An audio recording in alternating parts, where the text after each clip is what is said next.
We get lots of questions about how we manage our money while traveling. Now, you might not think much about this topic when you're going on a short trip of just a week or two, but when you travel for a month or more, you need to be prepared to handle issues that come up. Now, if you're like most retirees who travel, you have a nest egg that needs to be protected. You have taxes that need to be filed and money that needs to be moved around occasionally, and unfortunately, bills that need to be paid. Now, you will want to also convert cash into different currencies, respond to credit card fraud alerts, and react if your credit card ever gets stolen. So whether you're traveling full-time or part-time, retired or just dreaming of retirement, we want you to be as prepared as possible for the unexpected issues that can arise. While we have a great time every day, we have to be alert to money matters. So today, we're going to tell you how we manage our money while we travel. So let's go. We're John and Bev, and we are the Retirement Travelers. If you've just found us, we are a senior travel couple who are traveling the world full-time in retirement. Now, we've been working on a series of videos called Travel School, where we share our experiences on world travel and help you become a better traveler. You can find all of them on our website, retirementtravelers.com. This is the 6th video in the series. If you're wondering where we are as we travel, you can always find us on Instagram. We keep it updated to our current location. We're now in the amazingly beautiful country of Sri Lanka, and we'll be heading to Africa next. The first thing you need to do if you're traveling abroad is to have a VPN. Now, this is a virtual private network. And what this does is it allows your VPN provider to encrypt your internet traffic and disguise your online identity. It makes it more difficult for third parties to steal your data or track your activities online. You know, this encryption takes place in real time. We use ExpressVPN, a highly rated company. We downloaded it to our phones and computers and are able to set our location for a city in the US. We have an affiliate link in our description, and you can click on it to see what we use. You know, many banks won't allow us to log into our accounts if they detect that we're out of the country. So this VPN essentially tricks them, and they believe that we are back in the United States.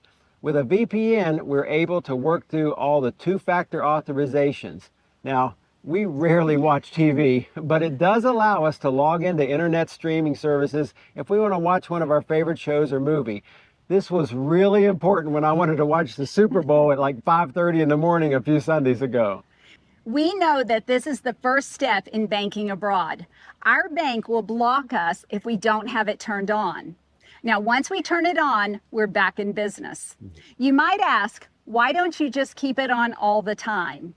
Well, sometimes we encounter a hotel or an airport Wi-Fi that won't allow us to upload a file if we have it on, so we turn it off. Now, it's not always perfect for file management, but overall, we need it for banking. Now, you should know that there are 18 countries that forbid VPNs or highly regulate their use, so check out this chart. Now, some of these places you're pretty unlikely to go on vacation, but it kind of speaks for itself. You know, we currently do not have North Korea on our bucket list. No. This one goes without saying, but you should know your PIN numbers for your debit card and all of your credit cards. It's easy to remember your PIN if you use your debit card often, but if you never withdraw money using a credit card, you might not even remember it. And while we're on the subject of debit and credit cards, never use a credit card to withdraw cash from an ATM unless you are able to pay off the entire balance that month. If you withdraw cash, your credit card company will consider it a cash advance and will go back to everything you have charged on the card and apply a higher rate to it. Only use your credit card at an ATM in an absolute emergency. Our advice is to carry a debit card for all cash withdrawals at an ATM. Now, we use a Capital One checking account because our account doesn't charge foreign transaction fees. This is a cash account, and we keep the balance low to minimize liability if it is stolen. Now, we transfer money into it as needed. When we withdraw money from an ATM, the local ATM sets the conversion rate, so that's why we care about which ATM we choose. When we purchase at a store or a restaurant, we always select the local currency because our credit card company sets the conversion rate. You know, the waiter or the store clerk will ask you if you want to pay in local currency or US dollar. Now, the problem is many people are confused with this situation. You know, what you want to do is always select the local currency. Our credit card sets the conversion rate and we don't leave it up to the store or restaurant. You know, selecting a home currency like the US dollar is allowing the store or restaurant to convert the money, and exchange rate is very unfavorable to you. You know, they don't have to tell you what the rate is, so you can be assured it's not in your favor. You know, we think this is a trick and we think it's kind of a scam. Another issue you should know about when you travel is that there are two types of ATMs. One is hoping to attract the tourist, and the other one is for locals. Airport ATMs are notorious for having bad conversion rates, as are the ATMs located in tourist hotspots. Now, once you start looking for these, you'll be able to spot them quickly. They are never attached to a bank, and they often just appear out of nowhere. We've seen some that stand alone on the sidewalk and some that are inserted into a wall. We never stop at these. Now, as a side note, we use Uber instead of paying cash for a taxi because it helps us avoid the airport ATM with the bad conversion rate. Be sure you know before you land if they have Uber or another rideshare. What we look for is an ATM attached to a bank, and we look for one that we see locals using. You know, if you can withdraw during business hours, you'll have a better chance of having someone there that can help you if you have a problem or you get your card stuck. You know, we've withdrawn cash at the counter too, but we usually are able to find an ATM. One more thing about currency. If you're going on a trip like to Europe, you can go to your local bank and ask them to order you some euros or other currency. So you'll have cash when you land. When we lived near Palm Beach in Florida, the currency exchange at the airport told us that they could order money for us in any currency, and they would give us a better rate than what was posted. Now, we never did this, but we thought it was interesting. We never considered the rate negotiable. One of the best things you can do when you travel is set up Apple Pay or Google Pay on your phone before you leave. Now, add your credit cards and debit cards, but designate which one you want to be the primary card. Now, last year, we received some charges on our card that we didn't make. We contacted our credit card company and they had to deactivate our card. We were abroad without the one we wanted to use. They told us, no problem. We'll send your card to your daughter and we'll update your Apple Pay right now. They did it, and boom, we were back in business. Our daughter received the card and told us the entire number and the security code so that we could make purchases online. We simply used Apple Pay instead of our credit card. We traveled to 15 countries without a credit card before coming back to the US to only be shocked that we couldn't use Apple Pay at Walmart. We had no problem in Europe or Australia using our Apple Pay. When we got to India this year, we've needed the card, but usually our habit is to pay with our phone and not pull out our wallet. And that's another thing. We don't even have to hide our phone because everyone has one and they just walk around with them in their hands. We have a currency app on our phone and it's called Currency. We look up the rate before we arrive and then we watch for the rates at the airport. You know, as you walk through the airport, we want to know what the high and the low is. Sometimes when you're dealing with a currency that uses a lot of zeros, it can be very difficult to know the price of something on the spot. John's the math whiz, but still, he has to double check his math from time to time, and he likes the app. Yeah, I don't know how whizzy I always feel, but I would like to add, always ask for some small bills when you get cash. You will need these for snacks and tips. You know, many of the small vendors don't keep much small change. One of the most important things we did before leaving home was to minimize our paper statements from the bank and from investment accounts. We went paperless on everything we could.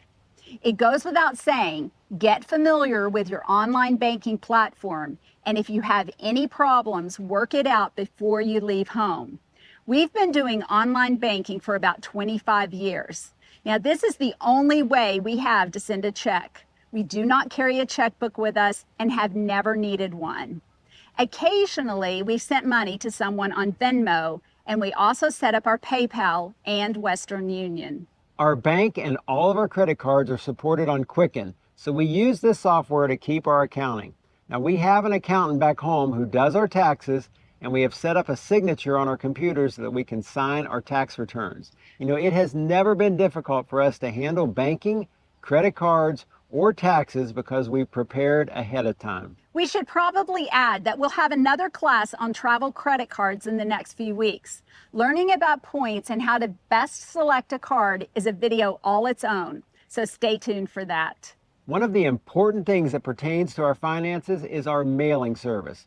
We still need a physical address so that the IRS can, send us some love notes every now and then.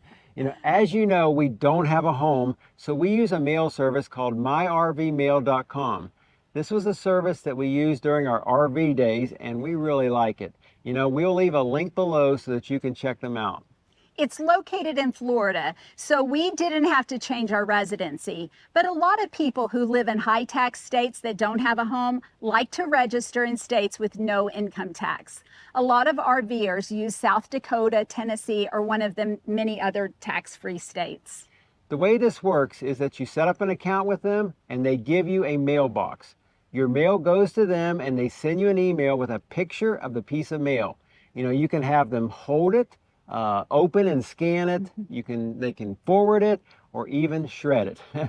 So they can also deposit checks for you. We have our important mail forwarded to our daughter, who's an attorney, and she helps us when we need some help. We could also forward an item to our accountant. It's really wonderful to have a person back home that you can trust and make decisions for you in your absence. We set up a power of attorney for this reason, but we mostly just needed someone to help us with minor issues. Some people are leery about using a mail service because they've heard that the IRS or banks won't accept a mail service as a legal address. Our suggestion is to just call myrvmail.com and speak to them directly. American Express was the only company that questioned us. We told them that our address was for our business and they accepted it. We do not anticipate having any other issues going forward with the IRS or banking. For us and for many of you, you have a retirement nest egg that requires protecting. We spent a good amount of time planning for retirement, and we completed our estate planning before leaving home. We can't imagine trying to DIY our investments as we travel. First, we're often 10 to 12 hours away from the Eastern time zone where the U.S. stock market is based. We would be completely unable to respond to a market correction or worse, a market crash from afar.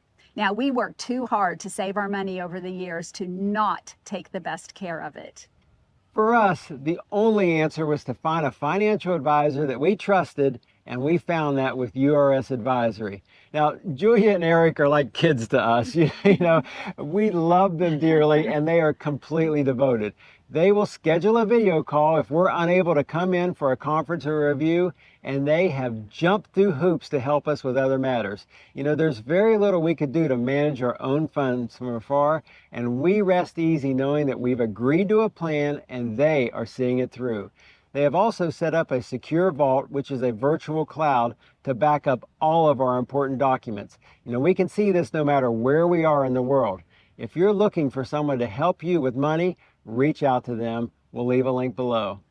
On a side note, Julia has recently started her own YouTube channel called Retire with Julia to share her knowledge and passion for helping people achieve their retirement goals. Check out her channel. She's going to be a YouTube star in no time. She's already a star to us. So this is how we manage our money on the road. If you found value in this video, please hit the like button. Our video on how to find cheap business class tickets is up next, so stay tuned for that. We'll see you next time. Be sure to hit subscribe and follow along on our retirement journey around the world.